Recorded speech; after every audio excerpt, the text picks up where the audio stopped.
Okay, just going to show you how to change that photo to this photo for a bit more highlight and colour. We'll head over and open that up in Photoshop. We'll just get rid of this. Okay, first thing I do is Control J and just duplicate the layer. So we've got another layer sitting on top. Curves Adjustments layer, Auto, and then I'll make another Curves Adjustments layer. Click the drop box and go down to either Linear Contrast or down to Medium Contrast. Now in this one I'll probably go Medium Contrast.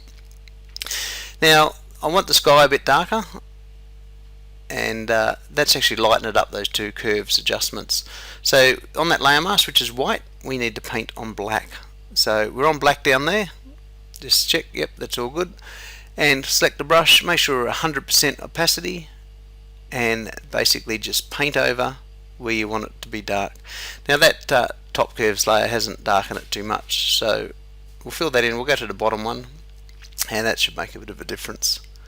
So you can see that's darkened that sky right up again. Just keeps the eye away from it. So only the adjustment now of those curves is down the bottom. Now you might just have a bit of a play around with some other parts of the image that you think might be too bright. And I'm just holding the Alt key down and clicking that background layer just to alternate between them. Give it a little bit of vibrance to just bring out those not so saturated colours. I'll just put that layer back up on top. So that's vibrance for the whole lot. Another curves adjustment layer. This time we'll grab the picker. Now I want that sky a little bit darker still, so just click somewhere in the clouds there and just pull it down, and just pull it down to until you actually like what colour you think. You don't want to go too extreme, obviously, for obvious reasons, but just so you've got enough detail in there. All good. Again, this time we want to paint black again, and just quickly paint out the other bottom part there. I'm just using the brackets key on the keyboard. They're the ones next to the P key, just to make your brush bigger and smaller. And you can see that's darkened that sky up. Now again, we want to highlight the our feature down the bottom here, which is that little bush. So just click it, pull it up. Don't worry about the rest of the image being too bright. We'll do something different here. I'm going to paint the whole layer black. So we'll go back over and I'll grab the paintbrush out of the paint bucket and just paint, make sure I'm black, paint the whole lot black. You'll see the curves over there go black. Now this time we want to paint white so we can reveal what we've done. So grab the brush again, and you can either click the little up, down, left, right arrow there, or you can use the X key on the keyboard just to change between those colours. Now paint in where you want to see that highlight we made before, just to brighten all that up. You might want to any other parts of the image, just brighten it up to how you like. You can drop the opacity a bit. Now I think that's gone too much there. Up there to 4s. So I might just hit the X key, change it to black, and just paint it back in. And that's it, layer on and off. You can see we've brightened that foreground up. Now a trick I do here is I flip the image upside down 180 degrees just to see where the eye leads to. Now it tends to pull down to the bottom of that image, being quite bright. You see your eye will just drop down. So it is distracting you away from the main feature, which is probably that bush and the waterfalls themselves. It's quite bright down there. So if you think we can't darken that cloud too much more, we'll lose too much detail. So the other option is to probably maybe just give it a crop.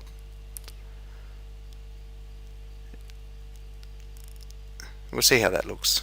We'll move that around a bit, and you can crop that any way you like, but that just eliminating some of that brightness up there. Every interpretation is different. Well, let's say quick before and after,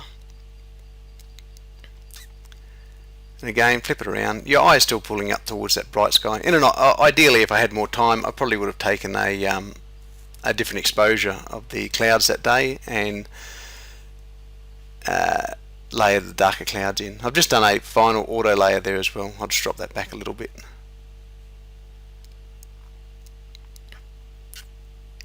And again, we'll paint that darkness back in after the auto curves layer.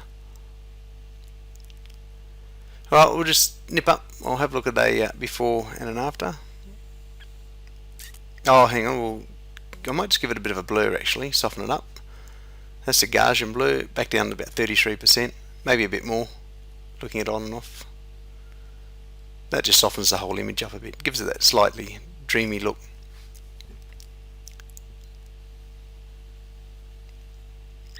I'll just zoom in, make that a little bit bigger.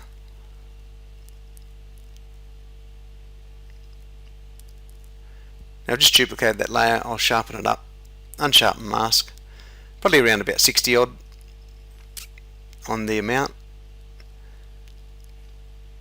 and radius probably on like 2-ish, 2.1. And there's your before and after, probably a bit hard to see on a smaller screen like this.